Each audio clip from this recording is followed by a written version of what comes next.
My boyfriend went on a vacation with his ex behind my back. Should I break up with him? Disclaimer, I look extremely tired because I'd been filming for 7 hours. I'm not sad, don't worry. Storytime was sent to me on Instagram. My boyfriend and I have been together for 6 months only. Here's the thing, we never bring up our exes, like ever. From my perspective, I thought we had a really healthy relationship. We're both really into fitness, would work out together every single day, and we made time to cook together every single day. He asked me to move in with him 2 months after we started dating, but I said no. I explained to him that I just wasn't ready for that, and he got really upset. That's when things started changing. He began making up excuses about not being able to hang out with me, and sometimes he wouldn't even show up to our gym dates. And I guess one of the mistakes that I made was giving him his space. A few days later, he calls me and tells me that he's in Boston for a work trip. He didn't even tell me he was going on a trip. I just said okay. Then I tracked his location on my phone and it turns out he's in the Bahamas. He forgot that I could track his location. I started investigating and you'll never guess what I found. Part 2 is up.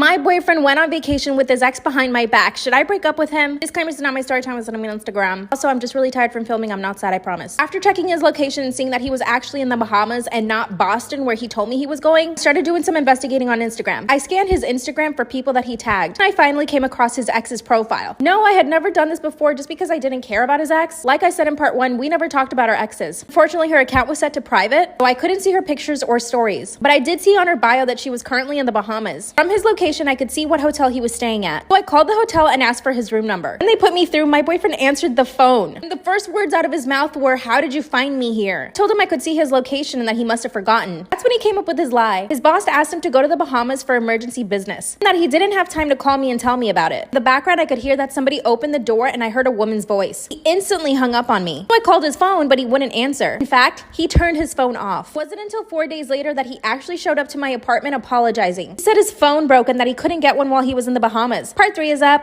My boyfriend went on vacation with his ex behind my back. Should I break up with him? Disclaimer, this is not my story time. It's sent me on Instagram. After 4 days of not hearing from my stupid boyfriend who was in the Bahamas, finally showed up to my apartment to apologize. I told him not to even bother because I knew that he was with his ex. Then he said, "You're right. I'm not even gonna lie to you." Then he came up with this whole story. He clearly had 4 days to think about it. Told me that his ex-girlfriend's boyfriend died and that she was in need of his help. She asked him to go to the Bahamas to spread her boyfriend's ashes. And of course, being the gentleman that he is, he said yeah. And that the only reason he didn't tell me was because he didn't want me to get jealous. So I asked him to confirm his story. I told him to call his ex and put her on speaker, and he refused. He said that I was being toxic and that doing that to his poor ex would bring up all the feelings she had from her boyfriend's death, and that she was grieving and I needed to respect her space. Gaslighting much? I told him I wouldn't believe him and then I kicked him out. He told me I was being so insensitive towards him. So I asked his ex on Instagram if the whole story was true. She hasn't opened the message and I'm still waiting for her to reply. It's been a few days since that happened and my boyfriend keeps coming back to my apartment with flowers and champagne. He keeps apologizing and asking me not to break up with him. I know you're all thinking I should just leave him, but I really, really love him. And maybe the story is true. He shouldn't have lied. I can't confirm his story. What should I do?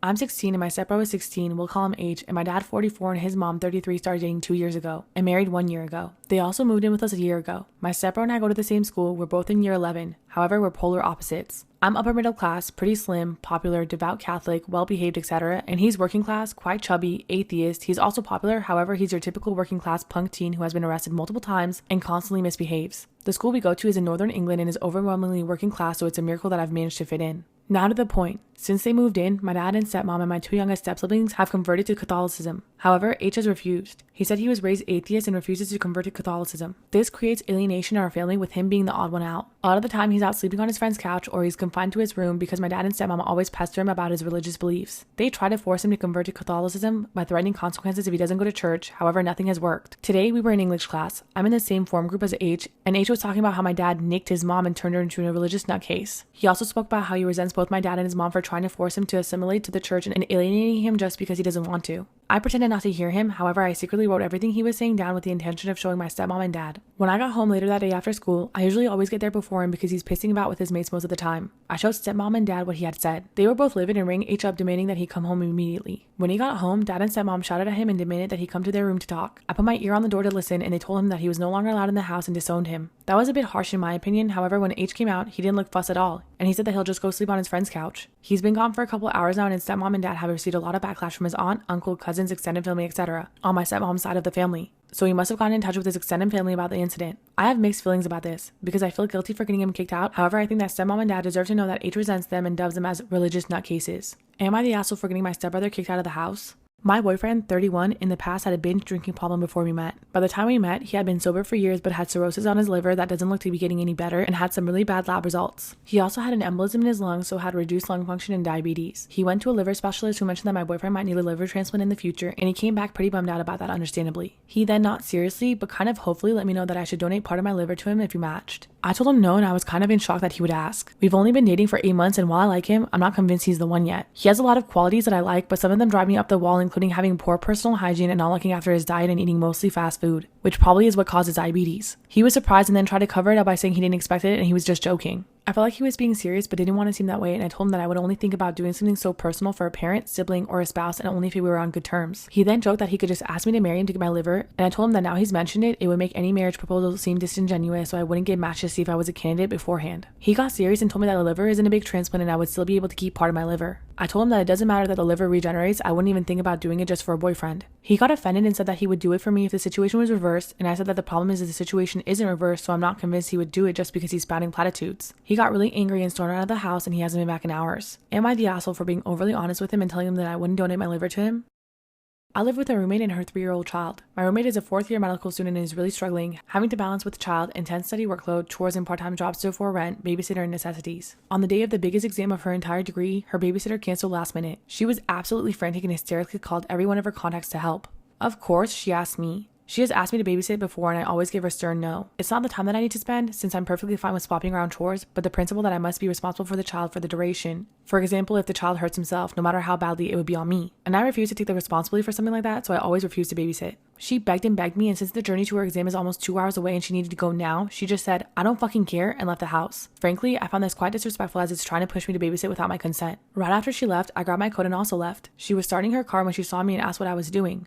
I told her that I was going to watch a movie. I lied. I just refused to babysit without consent. Her eyes dropped and I could see the tears forming as she started begging me more to help her. I still explained the same thing, that it's not the time or effort, but the responsibility. She told me that she would sign a waiver that states that I'm 100% not responsible no matter what happens. I'm not an expert in law, but I'm not sure if a waiver is even legally enforceable. Even so, it still carries a responsibility risk, so I stand my ground. Eventually, she became quiet and started sobbing whilst hitting herself. I, as respectfully as I can, asked if there's anything I can help with that does not involve babysitting the child. She told me to fuck off, so I did, and I actually went to watch a movie. It's been a few weeks and she still absolutely refuses to communicate with me. She still does her share of chores and we were pretty separate beforehand, so it wasn't that much of a difference in day-to-day life. I do feel pretty bad since I've seen from the past 2 years we've lived together that she has almost no free time and always sleeps later than me and wakes up earlier than me to cram a little bit of extra study time. I know the exam meant a lot to her and missing the exam might jeopardize her entire degree of 4 years. It sucks that her efforts for the past 2 years have gone on the drain, but that's not an excuse to cross my bottom line. Am I the asshole for forcing my roommate to miss her final exam that she spent 2 years studying for? Am I wrong for refusing to divorce my husband? I, 30 female, met my husband Dave, 32 male, when we were little. He's been my best friend since we were 10. We were raised in very conservative Christian families in the Bible Belt. He followed the script expected of us. Dated in high school, engaged in college, married after his graduation, and kids after I established a career. My kids are 5 and 3. We've been married for 10 years. We separated but stayed legally married 3.5 years ago because I finally admitted to him and myself that I'm a lesbian. I did not see. I thought that I could fake it till I make it, but I just couldn't do it anymore. It was strained for a while and we continued couples therapy. Ultimately, we both wanted to do the best for our kids. For us, that meant continuing to live together. He lives in the apartment above our detached garage because neither of us want to be single parents. Eventually, we both started dating other people and I met my girlfriend Krista a 1.5 years ago. She knew that I had kids and an unconventional co-parenting arrangement upfront, and I told her I was still legally married after 6 months of dating. She had been fine with our living/co-parenting style prior to this, but was less than thrilled by my lack of official divorce. She asked if divorce was eventful, and I told her yes. Dave and I agreed we divorced when it was no longer mutually beneficial to remain married. For example, a new potential spouse. The longer Krista and I were together, the more my being married bothered her. She feels remaining married symbolizes I'm subconsciously clinging to my straight identity and is a barrier to moving on with my life, which I mildly disagree with but understand. She does not want to get married and had voiced the opinion that it was just a piece of paper, so I'm surprised it's become such a big deal. I agreed 4 months ago that I would bring it up with Dave and set a timeline for divorce by the end of this year to make her happy. 2 months ago, Dave's company downsized his job, and a week later he found out his increasing fatigue and illness was aggressive leukemia. He's undergoing treatment that is estimated to be 10% effective in cases like his, and they told him to consider that this might be terminal. If the treatment fails, they've given him 6 months to a year. For Krista, this changes nothing. For me, divorcing Dave now would make what is potentially his final months even harder than they have to be. Whether she likes it or not, he's the father of my children and my oldest friend. To force the issue while he's fighting for his life would be incredibly selfish and damaging to both him and our kids. She's telling me that not only am I regressing into denial about my sexuality by refusing to bring it up again, but also that I'm already a selfish asshole by leading her on, and that I want the best of both worlds by remaining married to a man while continuing to date a woman.